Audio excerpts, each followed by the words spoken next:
देखिए अभी हम आपको पॉलिटिकल साइंस का महत्वपूर्ण ऑब्जेक्टिव को बताएंगे। यदि आप इस वीडियो को शुरू से आखिर तक देख लें तो आपको यह बढ़िया समझ में आ जाएगा कि बोर्ड एग्जाम में वह कौन सा प्रश्न है जो कि बार बार पॉलिटिकल साइंस से पूछा जाता है। यदि आप इस वीडियो को शुरू से आखिर तक देख लें तो आपको कहीं भी ऐसा नहीं लगेगा कि यह प्रश्न पूछने के बाद शायद छूट सकता है। तो देखिए इसमें पहला प्रश्न है,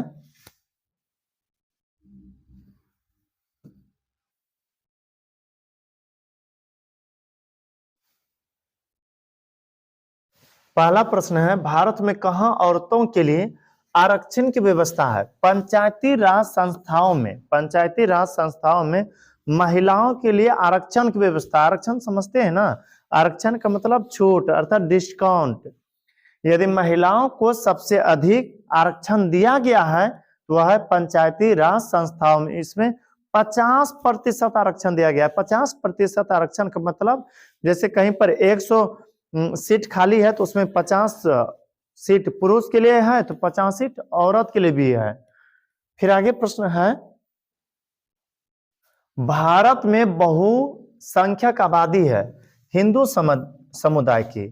अल्पसंख्यक उसे कहते हैं जो कि वहां पर कम होते हैं और बहुसंख्यक उसे कहते हैं जो अधिक होते हैं। भारत में लगभग 80% के आसपास हिंदू लोग हैं।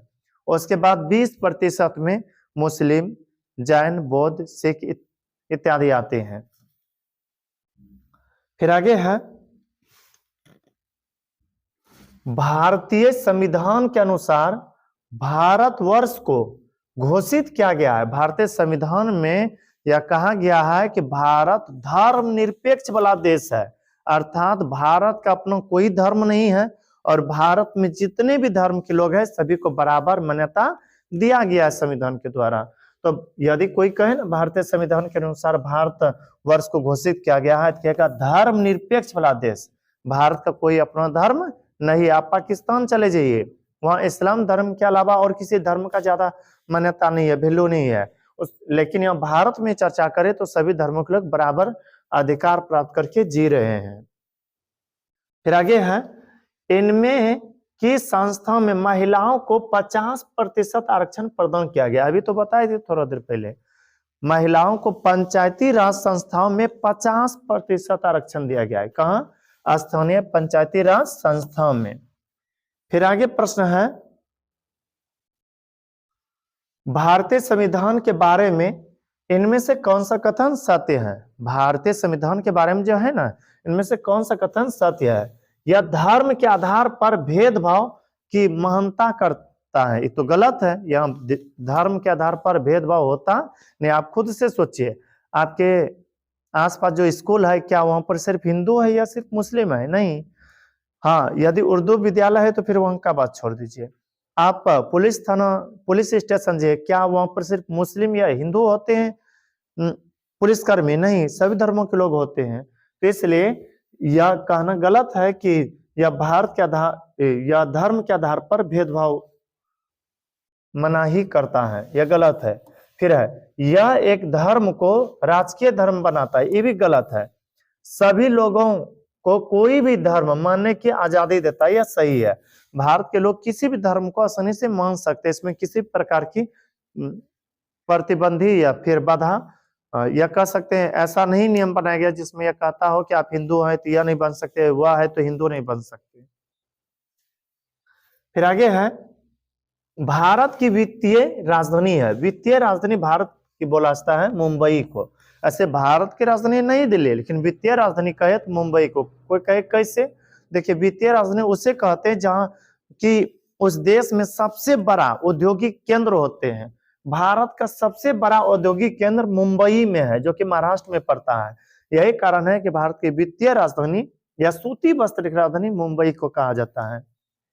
फिर आगे प्रश्न है, श्रीलंका में बहुसंख्यक समुदाय की भाषा है। श्रीलंका में सबसे ज्यादा लोग जो बोलते हैं वह सिंहली बोलते हैं। क्या बोलते हैं? सिंहली। बहुत कम लोग हिंदी, तमिल, फ्रेंच बोलते हैं, जबकि ज्यादा लोग सिंहली बोलते हैं। फिर आगे है, भारत में संविधान सभा का गठन कब हुआ? पता है, भारत में यदि पूछे संविधान सभा का गठन कब हुआ है तो 1946 ईस्वी में हुआ। आजादी के थोड़ा पहले यह रणनीति बनाया गया कि जब भारत 1947 में आजाद होगा तो भारत को किस तरह से आगे बढ़ाने के लिए योजना बनाया जाएगा और भारत के हर एक पद का कारोबार किनके ऊपर सौंपा जाएगा। तो यदि कहे भारत में संविधान सभा का गठन कब हुआ, कहेगा 1940 ईस्वी में। फिर भारत में राष्ट्रीय स्तर पर पंचायती राज की स्थापना कब हुई? फिर से देखिए, भारत में राष्ट्रीय स्तर पर, राष्ट्रीय मतलब देश स्तर पर, पंचायती राज की स्थापना कब हुई? यह हुई थी 1959 ईस्वी में। कब हुई थी? 1959 ईस्वी में। फिर आगे है संघ सरकार का उदाहरण है, यह है अमेरिका। अब हो सकता है मन में चल रहा होगा संघ सरकार क्या है? वैसा देश जहां पर कई देश मिल करके बना हो उसे कहते हैं संघ सरकार वाला देश। पता है भारत में तो सिर्फ भारत ही है, लेकिन अमेरिका जाइएगा ना, वहां पर यूएसए पड़े होंगे, संयुक्त राष्ट्र अमेरिका, उसमें कई देश मिले हुए हैं अमेरिका के सपोर्ट में। तो इसलिए संघ सरकार का उदाहरण पूछित कहेगा अमेरिका है। निम्नलिखित में कौन केंद्र शासित प्रदेश है? भारत में 8 केंद्र शासित प्रदेश वर्तमान में है। ऑप्शन के अनुकूल चले, छत्तीसगढ़, उत्तराखंड, केरल या राज्य है, जबकि केंद्र शासित प्रदेश ऑप्शन के अकॉर्डिंग चंडीगढ़ है। फिर आगे है पंचायती राज व्यवस्था सर्वप्रथम भारत के किस राज्य में शुरुआत हुआ? पता है पंचायती राज संस्था जहां की महिलाओं को 50% डिस्काउंट दिया गया है, इसकी शुरुआत हुआ है राजस्थान से। कहां से? राजस्थान से। फिर आगे प्रश्न है इनमें से कौन केंद्र शासित प्रदेश नहीं है? आपको पहले यह जान लेना चाहिए केंद्र शासित प्रदेश कितने और कौन कौन सा है। पता है भारत में वर्तमान में 8 केंद्र शासित प्रदेश है, जिसमें है दिल्ली, चंडीगढ़, लद्दाख, जम्मू व कश्मीर अर्थात जम्मू कश्मीर, फिर पुदुचेरी, अंडमान निकोबार द्वीप समूह, लक्षद्वीप और दादर व नगर हवेली। इस तरह से 8 केंद्र शासित प्रदेश है। मिजोरम या राज्य है, दिल्ली केंद्र शासित प्रदेश है, पुदुचेरी केंद्र शासित प्रदेश है, लक्षद्वीप भी केंद्र शासित प्रदेश है। और कहा गया केंद्र शासित प्रदेश नहीं है, तो मिजोरम नहीं है।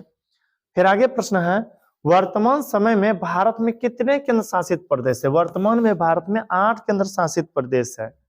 कितने हैं? 8। फिर आगे प्रश्न है बिहार में पंचायती राज का स्वरूप कैसा है? बिहार में जो है ना पंचायती राज का स्वरूप है त्रिस्तरीय। कौन सा स्तरीय? त्रिस्तरीय। कहेगा ये कैसे? ग्राम पंचायत, पंचायत समिति, जिला परिषद, यह सब जो होता है ना एक तरह से पंचायती राज स्तरीय का अंग होता है। यदि आपको पूछे बिहार में पंचायती राज का स्वरूप कैसा है, कहेगा त्रिस्तरीय। आगे प्रश्न है समवर्ती सूची में रखा जाता है। सबसे पहले आपको यह जान लेना चाहिए सूची कितने होते हैं, वह कौन कौन सा होते हैं। सूची 3 प्रकार के होते हैं। भारतीय संविधान में सूची 3 प्रकार के हैं। राज्य सूची, राज्य सूची उसे कहते हैं जो कि किसी राज्य की विशेषता बताता हो या राज्य के लिए वह नियम कानून बनाता हो, तो उसे कहते हैं राज्य सूची। केंद्र सूची, केंद्र सूची उसे कहते हैं जो केंद्र के महत्व को बढ़ाता हो। और समवर्ती सूची उसे कहते हैं जो राज्य और केंद्र दोनों को आपस में मिला करके रखता हो, जोड़ के रखता हो। तो प्रश्न है समवर्ती सूची में रखा जाता है केंद्र एवं राज्य दोनों को। समवर्ती सूची में जो भी नियम कानून बनाया जाएगा वह राज्य और केंद्र दोनों के लिए होगा। फिर आगे है भारत में सर्वोच्च न्यायालय के मुख्य न्यायाधीश की नियुक्ति कौन करता है? पता है भारत में जो सर्वोच्च न्यायालय के मुख्य न्यायाधीश होते हैं उसकी नियुक्ति करता है राष्ट्रपति। कौन करता है? राष्ट्रपति। फिर आगे प्रश्न है भारत में योजना आयोग का गठन कब किया गया? भारत में योजना आयोग का गठन किया गया था, योजना आयोग का गठन किया गया था 15 मार्च 1950 ईस्वी को। फिर आगे प्रश्न है लोकसभा में निर्वाचन हेतु कुल सीटों की संख्या है। लोकसभा में निर्वाचन हेतु कुल सीटों की संख्या जो है 543 है। यदि इसमें से आधा से एक अधिक कोई ला ले तो उसका केंद्र में सरकार चलेगा। फिर आगे है भारतीय राष्ट्रीय कांग्रेस का चुनाव चिन्ह क्या है? पता है, भारत का सबसे पुराना पार्टी है कांग्रेस, भारतीय राष्ट्रीय कांग्रेस, जिसकी स्थापना 1885 ईस्वी में हुआ था। और कांग्रेस, भारतीय राष्ट्रीय कांग्रेस का चुनाव चिन्ह है हाथ का पंजा छाप, हाथ का पंजा छाप। फिर आगे प्रश्न है, बहुजन समाज पार्टी के संस्थापक कौन थे? बहुजन समाज पार्टी के संस्थापक कांशीराम थे। कौन थे? कांशीराम। फिर आगे है, पहली बार भारत में केंद्र में गैर कांग्रेस सरकार कब बनी? वह बनी थी 1977 में। पता है, जब से भारत स्वतंत्र हुआ ना, हर एक बार कांग्रेस ही जीत रहे थे। पहली बार कांग्रेस हारे तो 1977 में, और कांग्रेस के अलावा दूसरा पार्टी बने थे जिसे गैर कांग्रेस सरकार कहा गया था, 1977 में बना था। फिर आगे है, भारतीय संविधान द्वारा मान्य राष्ट्रीय भाषाओं की संख्या है, यह है 22। कितना है? 22। आप खुद से देखिएगा, यदि आपके पास नोट होगा तो उसमें कई सारे भाषाओं का प्रयोग किया गया है, और ये सब के सब वह भाषा है जिसे कि सरकार के द्वारा या संविधान के द्वारा मान्यता दी गई। यहाँ पर देखिए, ये कई सारा भाषा है ना, तो खैर आपको 22 नहीं मिलेगा, लेकिन फिर भी काफी उसमें है। तो यदि आपसे कोई पूछे ना भारतीय संविधान द्वारा मान्य राष्ट्रीय भाषाओं की संख्या कितनी है, कहेगा 22 है।